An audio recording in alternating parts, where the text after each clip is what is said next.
Oh boy. Here we go again. I'm gonna time this one. I think that's a good idea. I like wine. I do. I don't know if it likes me though.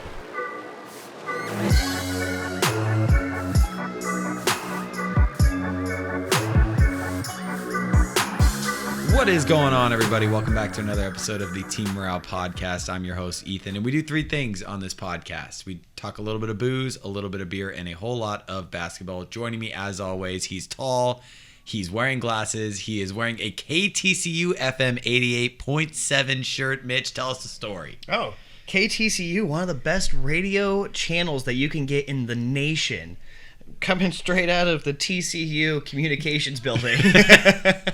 So we can get it anywhere? Is broadcast anywhere? Well, you know what's funny is I actually didn't even work for KTCU. I worked for Purple Menace, which was the podcast that we were doing for TCU Sports at the time. But I think I just found this T-shirt somewhere and I love it. And people think that I'm affiliated with it now. So heck yeah, KTCU. Go Frogs. Go Frogs. Keep doing your thing. Well, we are here today to do another deep dive. We are going to be just sprinkling in these deep dives on teams throughout our time here when we have some downtime, something to kind of fill in the rest of our content here. And just whenever we don't know what to talk about, we're going to talk about a team. And but before we get into the team, before I announce who we're talking about, we're doing a wine podcast. A wine podcast. We're fancy, but not too fancy. We are, scratching the surface of fancy is what we are doing tonight.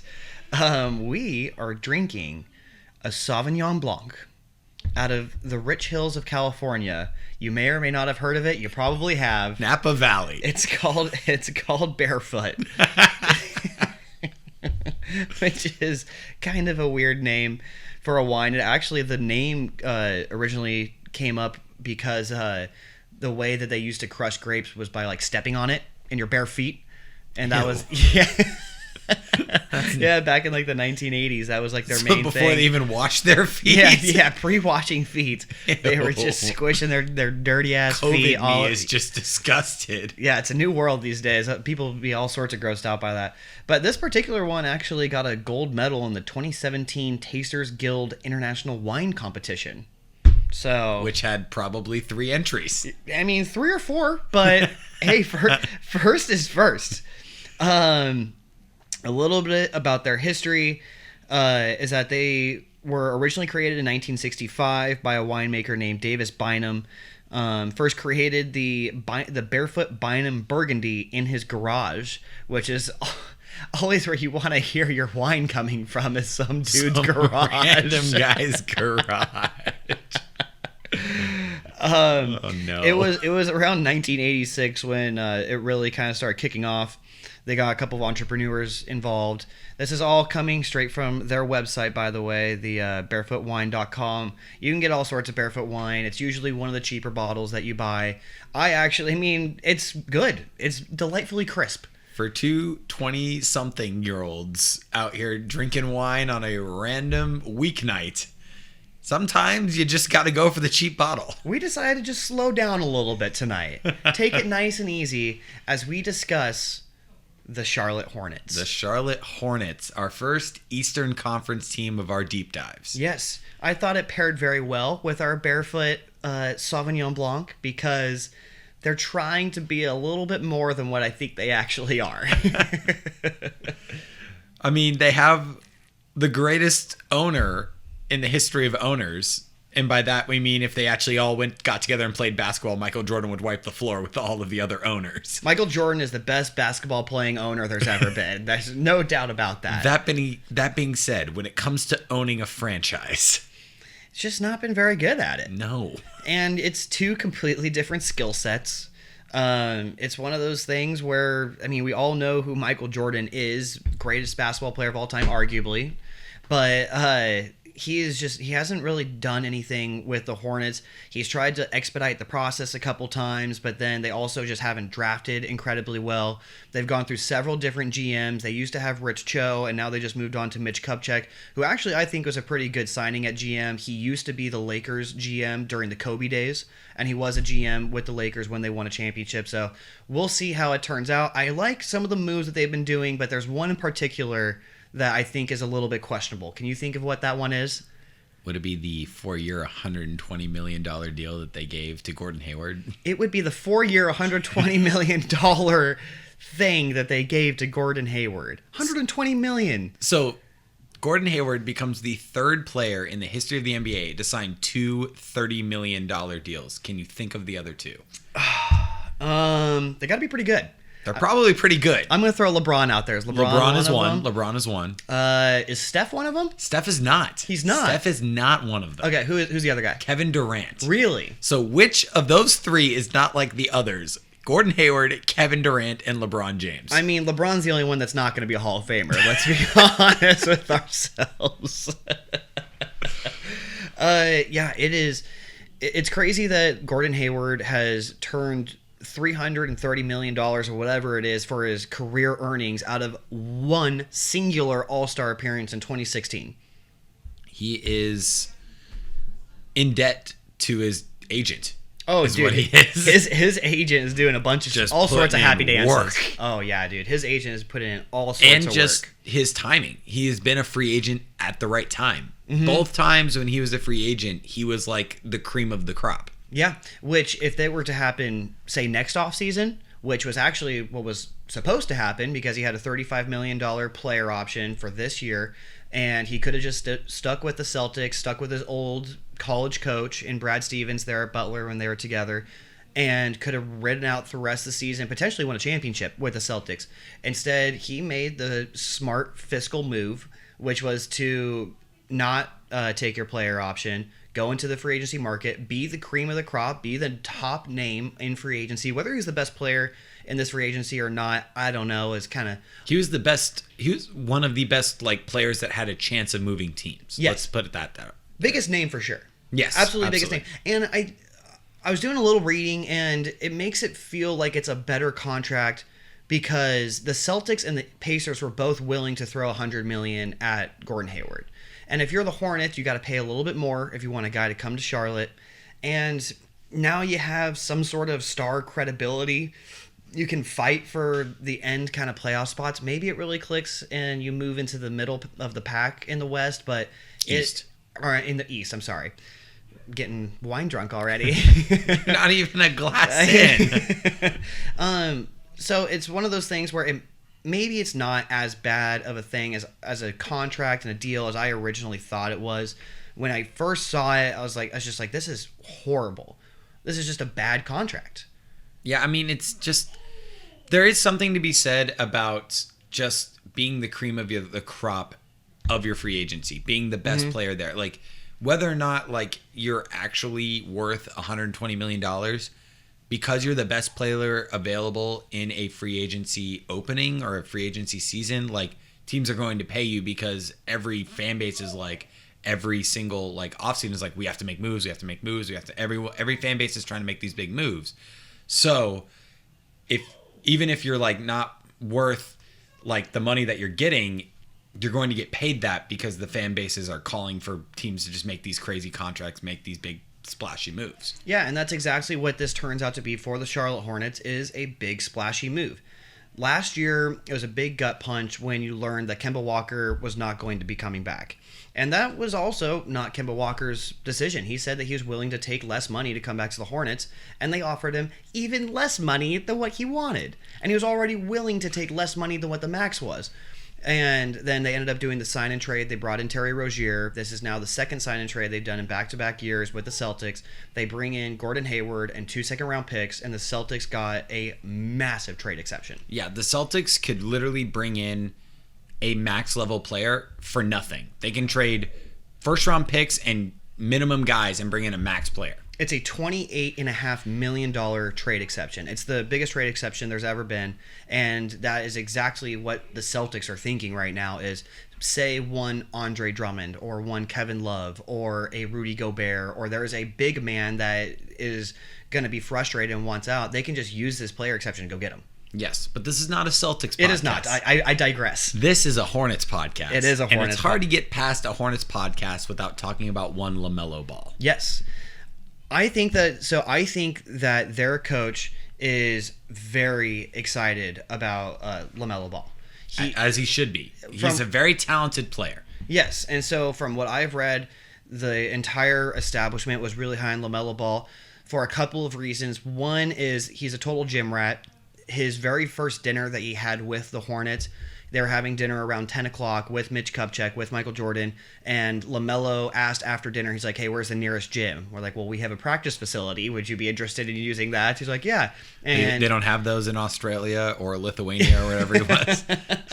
I guess not. He's just like finding random playground courts to go play on. But he went in, you and me both, LaMelo. he went and he practiced from 10 to midnight, and they're like, wow, we think that this kid is going to be a real grinder, a real hustler. So you have that aspect where you think that he's got a lot of growth ahead of him. And then you have another aspect, which is his social media influence, which is massive. If you're a team located in Charlotte, you're not in a big market, you're hoping that you bring in players that have big personalities that can bring the media to Charlotte. LaMelo Ball is going to be one of those guys. I mean, they're going to get primetime games because LaMelo's there. Absolutely. Yeah, I think that by itself is worth having a guy like LaMelo Ball. Not even including that he is a young guy with a high ceiling. I still think that he has a very low floor. I still do not love his personality. I think that he has red flags written all around him. But I will say that if you're Charlotte, it was a home run swing, and it could potentially pay off. It could, and it's just...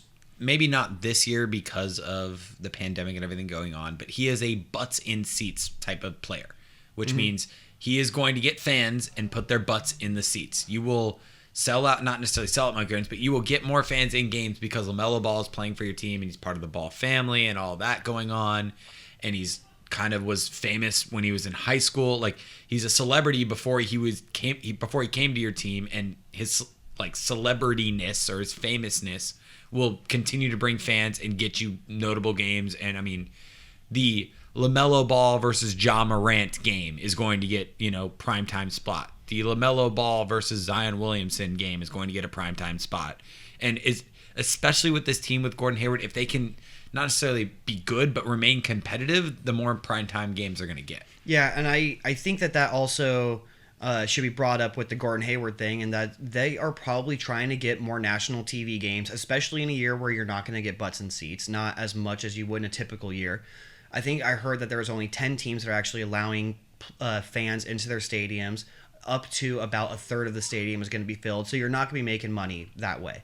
So if you're the Hornets, now you actually have a product that you could put out on national TV, or it could be fairly popular on League Pass, because you have really exciting players like a Gordon Hayward, like a LaMelo Ball. Devonte Graham had an amazing Sixth Man of the Year worthy year last year. They have a good little team that they're putting together, actually, and now there's a lot more excited generated behind it. Yeah, speaking of that team here too, let's walk through this roster a little bit. Let's talk through like potential starting lineups. Let's talk through who we think is going to be like impact players on this team. All right, let's do it. So we've already talked about Gordon Hayward and LaMelo Ball. Those two are surefire starters, surefire playmakers, surefire absolute, just complete game changers for them. Probably their two best players. Yes, so they will start. The next best player on their team, I'm going to say, is Devonte Graham. He has averaged 20 points a game last year. That is not an easy thing to do in the National Basketball Association. Absolutely not. And especially averaging 20 points a game while only getting paid $1.6 million. Like, that is a steal. It's a steal of a deal right there if you're the Hornets. And probably why they're thinking, let's take advantage of the cap space and go get a guy like Gordon Hayward, because you got guys like Devonte Graham, who just absolutely exploded last year. Another youngster who had a great season last year is PJ Washington. Yeah, he definitely played well at the power forward spot. He's young. He's 22 years old. He made $4 million last year and just played well all around. Yeah, I really like PJ Washington. I actually made a highlight video that was kind of a scouting video for PJ Washington and his team going into the draft last year. And a lot of it was stuff. A lot of stuff he did at Kentucky was things that were easily going to be translated into the NBA. He screened really well. He boxed out really well.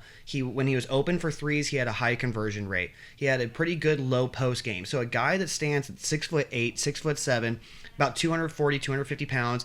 He's a bit thicker. He's your perfect 3-4 wing guy that fits in today's modern NBA. Absolutely, and he just played well. I mean, and everything he does translates to winning basketball. He's not a star player.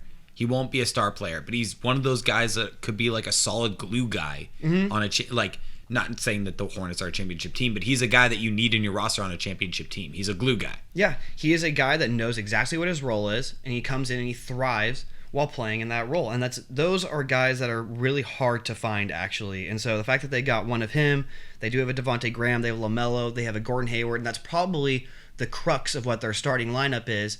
Now, it will be a little bit interesting to see who they go with at center. They have their typical guy, Cody Zeller, and then they have their rookie that they just drafted that I have been reading all sorts of Hornets fans and the GM and stuff is really hyping up Vernon Carey out of Duke. Yeah, Vernon Carey is a very talented player. He's kind of an old school center, just like back to the basket guy, good rebounder, good defender. But Cody Zeller is the incumbent here. He's been in Charlotte for a couple of years now, and he's just solid kind of all the way around. He's not a bad basketball player. He's not a good basketball player. He's just like, he's a guy you go out there and you go, meh. He's not going to ruin you the game, but he's also not going to win you the game. He's going to go out there. He's going to get his 7 or 8 boards. He's going to put up around 10 points, and he's going to play decent basketball. Yeah, I mean, he's a very solid NBA player, which is actually fairly hard to do. It's a hard thing to stick around in the NBA and be an average starting center, and that's exactly what he's done. He does play solid defense. Is it great defense? No. He does play solid offense. He's a solid playmaker for a center. He has a solid little hook shot that he goes to a lot. He is a player that you are very comfortable with, especially with a young team like the Hornets are putting out there. My bet is that Cody Zeller is going to be starting more likely than not, but I wouldn't be surprised to see Vernon Carey really kind of step up and play really well behind him, even though there is Bismack Biyombo still there. Yeah, Bismack Biyombo is there, but he just screams back up big to me. Like, he's not a guy that you want to start. And the reason Cody Zeller gets a bad rap because he's on a bad contract. And it's one of those things in the NBA where, like, players can be on bad contracts, but that doesn't mean they're bad players. Because a player is overpaid doesn't mean they're terrible. And that's, I think, something that fans, especially like fans that play 2K especially, kind of forget about, because you're like, oh, this guy's on a bad contract. Why don't you just trade him like he's worthless? No. You can still get good production out of a guy that's overpaid. You can still, get solid minutes. And yes, that guy is paid. I mean, Cody Zeller makes $15 million next year.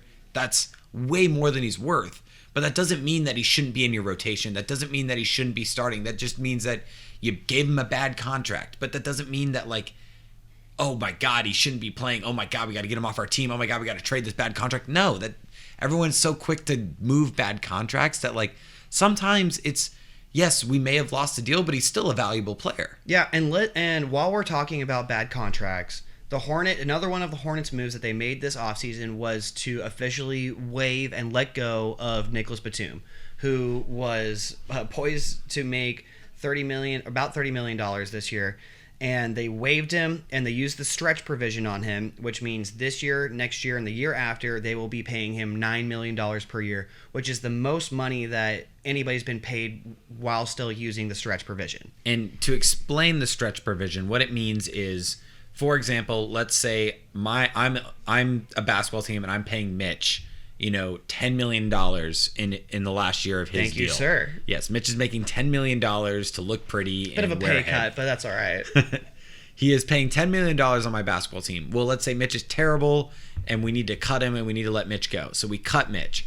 Rather than paying Mitch $10 million in 1 year, we can stretch it out and pay him $3.3 million for the next 3 years. Yep. And so we're paying him for a longer period of time, but we're paying him less money. And the downside of the stretch is you're paying a guy who's no longer on your basketball team. It's dead cap space. This guy is literally playing for another team or retired, and you still have to use your cap space to pay him.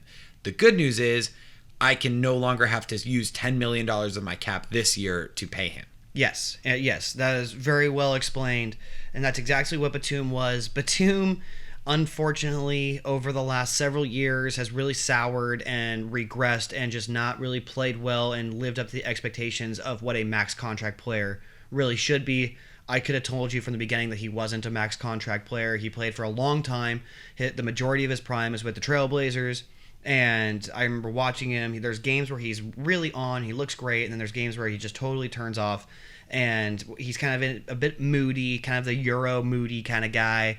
And I think that's exactly what happened with the Hornets. He lost his rotation spot, and he kind of just stopped caring. He stopped progressing and started regressing. And all of a sudden, he was just a massive deal or a massive amount of money that you're giving this guy that was barely playing. I don't think he even cracked the rotation last year. That's tough to do on a Hornets team. It's tough to do on a Hornets team that did not make the playoffs. Yeah, and weren't really all that close in the East. No, I mean they ended up having the 3 seed or the number 3 pick in the draft, right? Yeah. So to be paying a guy that much money and have him not even crack the rotation is really hard, and so it makes a lot of sense as to why they did end up waiving him. But I'm not a huge fan of the stretch provision myself. It's tough just because you look at it and it's like, what? Now you're using $10 million.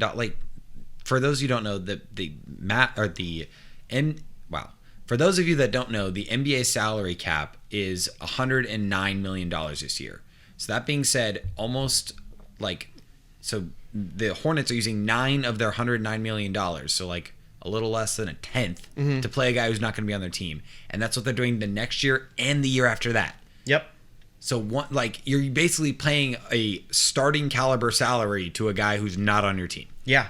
That's a very tough pill to swallow, and that's pretty much the management just saying, look, we know we messed up with this. We know that he wasn't the guy that we thought he would be. It's time to move on. And I think that was a big piece of the Gordon Hayward thing. They had to waive Nicholas Batum, and they had to stretch him in order to actually afford Gordon Hayward to bring him in.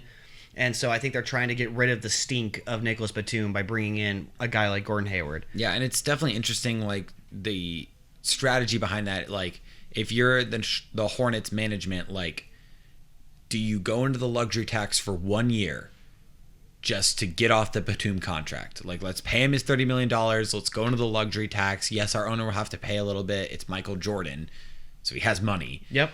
But would he pay a little bit to just get off this and then set our team up better for the future? Or would he rather save some of his own money and pay $9 million to a guy who's not going to be on your team for the next 3 years? Yeah, and it's really interesting, especially knowing the competitive streak that Michael Jordan has. You know that it just is bothering him to no end that the Hornets cannot win games. He took that personally. I think he took that personally.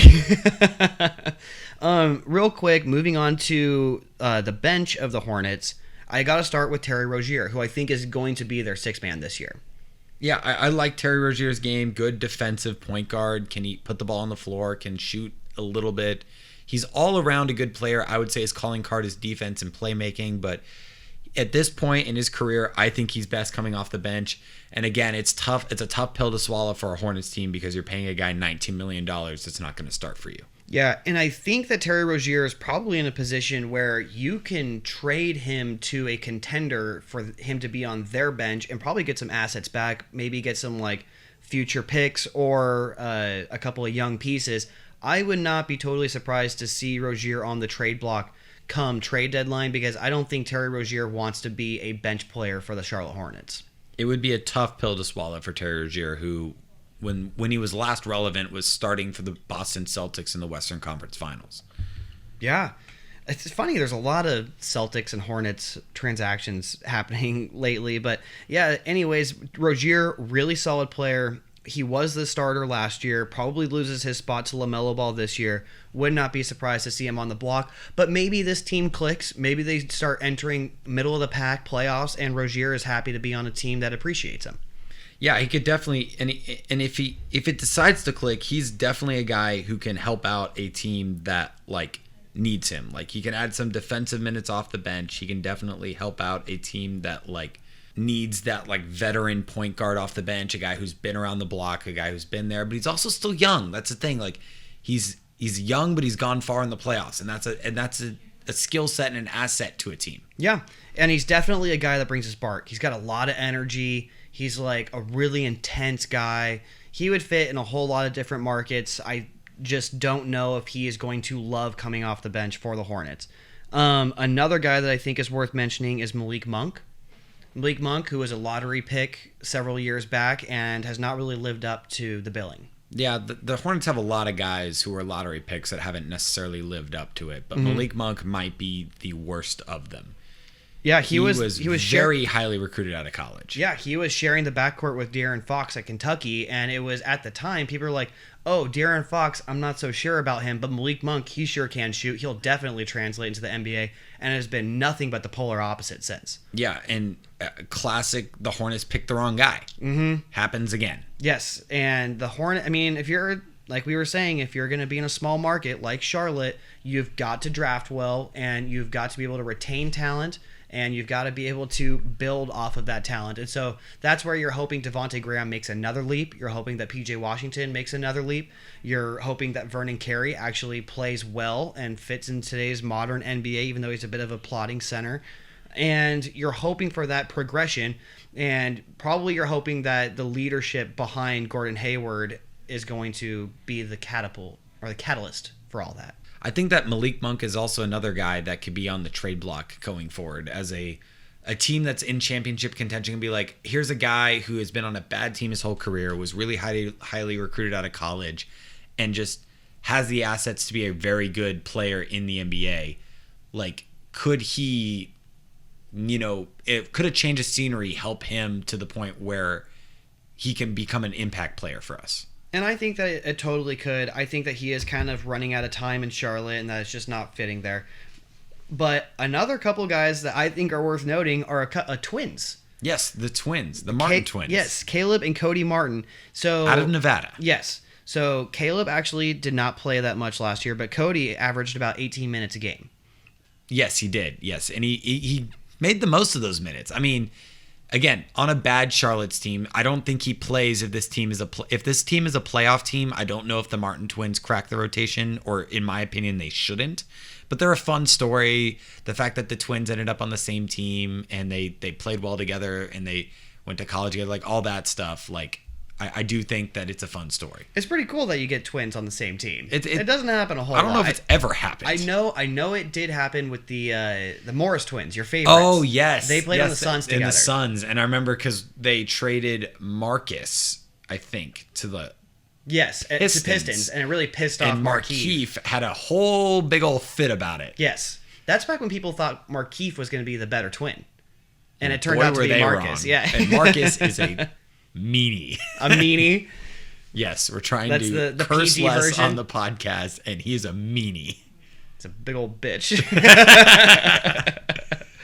All right, well, let's talk about this wine again. All right. As a weird transition from Marcus Morris being a meanie to wine, but here we are. Well, no, Marcus Morris whines a lot, and we're talking about wine. We're talking about good old-fashioned winers. All right. So, first of all, for people who have not drinking wine before, you got to give it a nice swirl. You can't see it, but I am swirling. He is swirling rather aggressively. Give it a nice sniff. So, it smells sugary.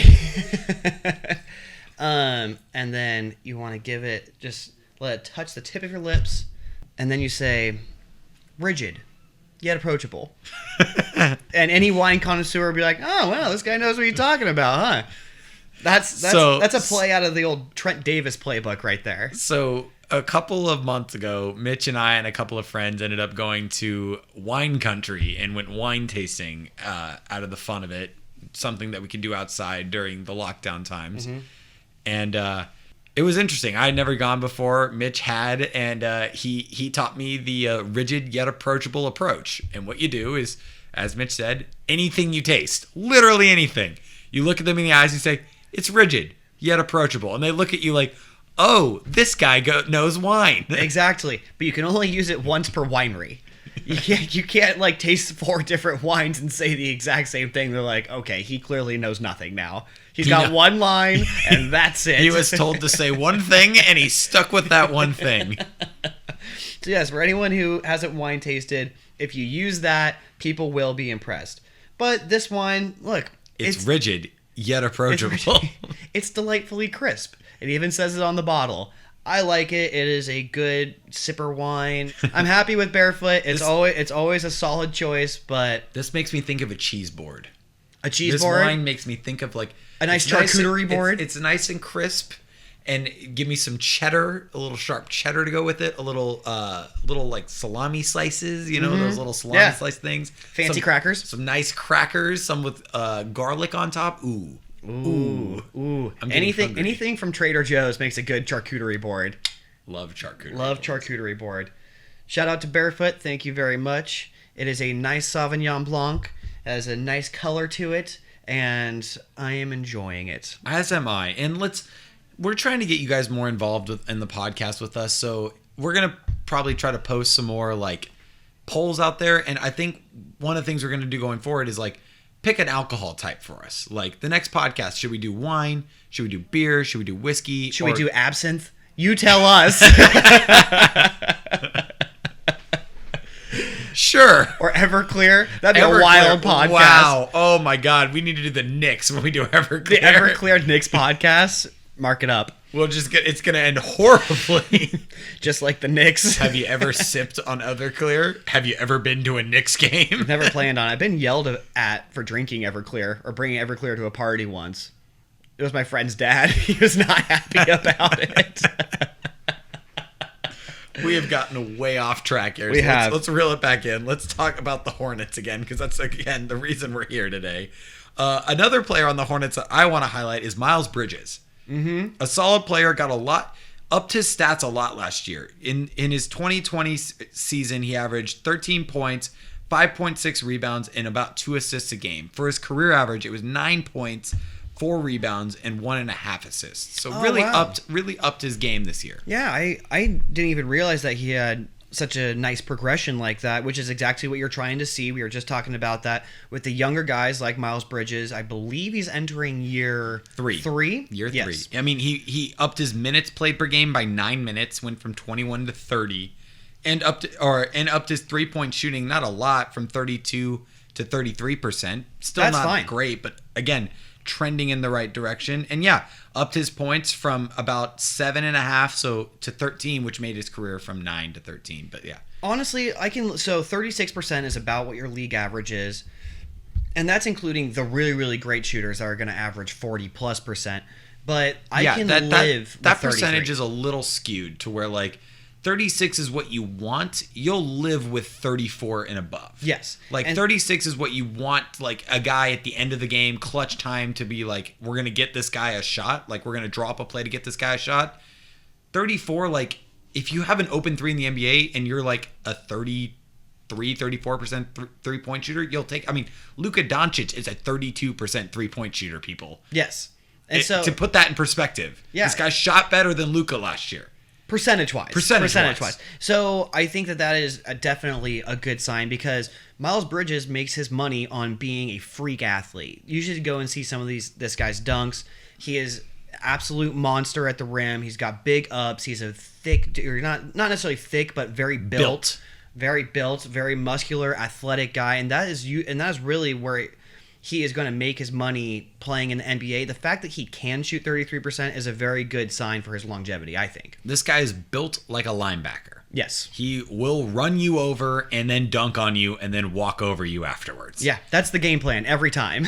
And when it works, it is a absolute Sports Center top 10. And when it does it, you're welcome to Shaqtin' a Fool. Yes, exactly. And so I think that he projects as a pretty good defender. He has been a bit of a net negative so far in his career. He's still young, but with all those athletic attributes and a lot less pressure to be the guy on offense, like even his rookie year, I remember it was like, pretty much he's the only guy that they even had. He was their first round pick that they just brought in. But it'd be my assumption that Devonte Graham, LaMelo Ball, and Gordon Hayward and Terry Rozier are going to be a majority of your scoring. So now you can tell Miles Bridges, hey, really focus on defense and like doing all the little things right. And I think he could really thrive in that role. I would agree. And it's something where it's like, it's not difficult to do. It's not, you're asking too much of him. And in a limited role, he could up his percentages, maybe even up his points because like he's not being asked to do too much and like he might be able to score more in a less role. I wouldn't be surprised if the guy's upped his 3-point shooting a lot. Yeah. So it's going to be really interesting to see what Miles Bridges does this year because he's probably more likely than not coming off the bench. Yeah, absolutely. And as he should be. We're going to get into a new thing here when we do these deep dives. I'm going to end the podcast with the same questions to you. Okay. And we'll see if you remember these. All right. The amount I drink, probably not. Who on this team right now would be your favorite player? Like, not favorite player, but like the player you're highest on going forward. Ooh. Oh, man.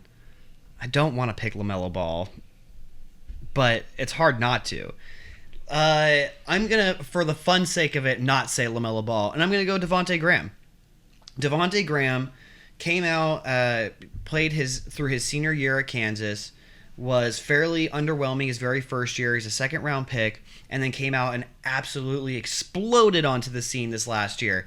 I mean, he was doing everything that you want to see a point guard do. He was playmaking pretty well. He was taking step-back threes, shooting them over good defenders, being the main staple to this entire offense last year. Granted, it didn't lead to the most wins, but at his age and at his experience, I could see him more than almost anyone else. Yes, LaMelo Ball has very, very high potential, but also his floor could be really bad. He could just not be a good basketball player. Devonte Graham will, at the very minimum, be a good scorer on any team in the NBA. Yeah, and I love it when guys that played 4 years at college, that went second round, like guys that like really put their time in and just grinded to get to the NBA, do well. And that's exactly what he did. In the NBA right now, it's all about one and dones. It's all about these 18-year-olds that come in and are supposed to lead teams to championships for some crazy reason.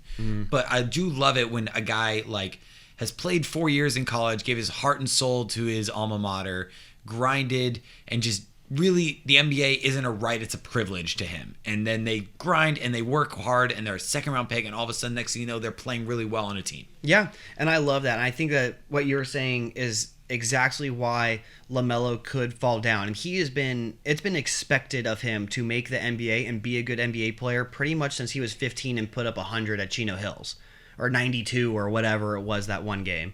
Devonte Graham was a guy that really had to work his butt off, and like you said, it is a privilege for him to be in the NBA, not a right, where a lot of these younger guys, it's a right. So that's why I think Devonte Graham is going to stick around for a long time and could make an all-star game someday. In the East, you never know. Yeah. All right. Next question. Who is your biggest X factor on this team? Biggest X factor? I'm going to go with Terry Rozier. Because if Terry Rozier buys into the role that he's going to be given, which is six-man, you're going to run the second unit, you're probably still going to close out games. I would not be surprised to see the Hornets run out a three-point guard system similar to what the Thunder did last year, which was pretty effective for them. But if Terry Rozier really buys into being, I mean, he's not that old, but he's still kind of a vet for this team, the veteran leadership, take ownership of the second unit, still go and jack your shots up, which we know Terry Rozier loves to jack up a couple bad shots. But if he really buys in, he actually could make this team a very solid role player or a very solid playoff team because he brings that kind of stability and spark off of your bench. He, I think, is the biggest X factor. He's a guy who's been there before and a guy who the bright lights, at least early in his career, didn't bother him. And the bright lights when he was in Boston were all on him because he was there replacing Kyrie. Yeah. They made the conference finals with him. People forget about that. The Kyrie Boston Celtics did their best when Terry Rozier was their point guard, not Kyrie Irving. Yes, exactly. And so if Terry Rozier really buys into this role that the Hornets are going to be giving him and he's not complaining and asking out for a trade or anything, I could very much see him being the biggest X factor into them being a legitimate playoff team. All right, and here we go. Another doozy of a question. Okay, hit me. What is a successful and unsuccessful season for this team? Successful, I would say if I was like a Hornets fan. Within reason. Yeah, within reason. Yes. I don't think we're going to win the championship this year. If I'm a Hornets fan, I think a highly successful year would be to make the playoffs somewhere between 5 through 8.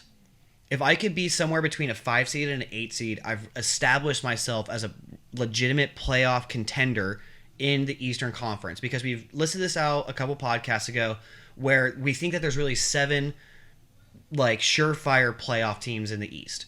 And there's going to be a bunch of other upcoming teams, kind of like the Hawks, kind of like the Hornets. They're going to be pushing their way into the playoff this year. So if I find myself somewhere between 5 and 8, I am absolutely ecstatic.